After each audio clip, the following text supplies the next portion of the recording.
ಆ, ದೊಡ್ಡಣ್ಣ ಅಂಕಲ್ ಈಗೆಲ್ಲ ವಿಷಯ ನಿಮ್ಗೆ ತಿಳಿಸ್ಕೊಟ್ಟಿದ್ದಾರೆ ಈಗಾಗಲೇ.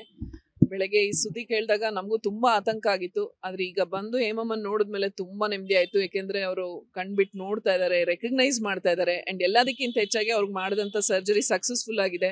ಅಂಡ್ 100% ಅವರು ಫುಲ್ ರಿಕವರಿ ಆಗ್ತಾರೆ. ಅದೇ ತುಂಬಾ ಸಂತೋಷದ ವಿಷಯ.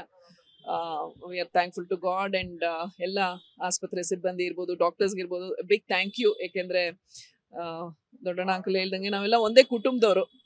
ನಮ್ಮ ಕುಟುಂಬದವ್ರಿಗೆ ಯಾರಿಗೆ ಏನೇ ಆದ್ರೂ ಅದು ಯಾವತ್ತೂ ಒಂಥರ ತುಂಬಾನೇ ಹಿಂಸೆ, ಮನ್ಸಿಗೆ ತುಂಬಾ ನೋವಾಗತ್ತೆ. ಅವ್ರನ್ನ ಹೇಮಮ್ಮನ ಅಷ್ಟು ಚೆನ್ನಾಗಿ ನೋಡ್ಕೊಂಡಿದ್ದಾರೆ and she is recovery. That's the happiest thing to happen today. Thank you. ದೊಡ್ಡಣ್ಣ ಅಂಕಲ್ ಈಗೆಲ್ಲ ವಿಷಯ ನಿಮ್ಗೆ ತಿಳಿಸ್ಕೊಟ್ಟಿದ್ದಾರೆ ಈಗಾಗಲೇ. ಬೆಳಗ್ಗೆ ಈ ಸುದ್ದಿ ಕೇಳಿದಾಗ ನಮಗೂ ತುಂಬಾ ಆತಂಕ ಆಗಿತ್ತು. ಆದ್ರೆ ಈಗ ಬಂದು ಹೇಮಮ್ಮನ್ ನೋಡಿದ್ಮೇಲೆ ತುಂಬಾ ನೆಮ್ಮದಿ ಆಯ್ತು. ಯಾಕೆಂದ್ರೆ ಅವರು ಕಣ್ಬಿಟ್ಟು ನೋಡ್ತಾ ಇದ್ದಾರೆ, ರೆಕಗ್ನೈಸ್ ಮಾಡ್ತಾ ಇದ್ದಾರೆ. ಅಂಡ್ ಎಲ್ಲದಕ್ಕಿಂತ ಹೆಚ್ಚಾಗಿ ಅವ್ರಿಗೆ ಮಾಡಿದಂತ ಸರ್ಜರಿ ಸಕ್ಸಸ್ಫುಲ್ ಆಗಿದೆ. ಅಂಡ್ 100% ಅವರು ಫುಲ್ ರಿಕವರಿ ಆಗ್ತಾರೆ. ಅದೇ ತುಂಬಾ ಸಂತೋಷದ ವಿಷಯ. We are thankful to God and ಎಲ್ಲ ಆಸ್ಪತ್ರೆ ಸಿಬ್ಬಂದಿ ಇರ್ಬೋದು, ಡಾಕ್ಟರ್ಸ್ ಇರ್ಬೋದು, ಬಿಗ್ ಥ್ಯಾಂಕ್ ಯು. ಯಾಕೆಂದ್ರೆ ದೊಡ್ಡಣ್ಣ ಅಂಕಲ್ ಹೇಳ್ದಂಗೆ ನಾವೆಲ್ಲ ಒಂದೇ ಕುಟುಂಬದವರು. ನಮ್ಮ ಕುಟುಂಬದವ್ರಿಗೆ ಯಾರಿಗೆ ಏನೇ ಆದ್ರೂ ಅದು ಯಾವತ್ತೂ ಒಂಥರ ತುಂಬಾನೇ ಹಿಂಸೆ, ಮನ್ಸಿಗೆ ತುಂಬಾ ನೋವಾಗತ್ತೆ. ಅವ್ರನ್ನ ಹೇಮಮ್ಮನ ಅಷ್ಟು ಚೆನ್ನಾಗಿ ನೋಡ್ಕೊಂಡಿದ್ದಾರೆ and she is recovery. That's the happiest thing to happen today. Thank you.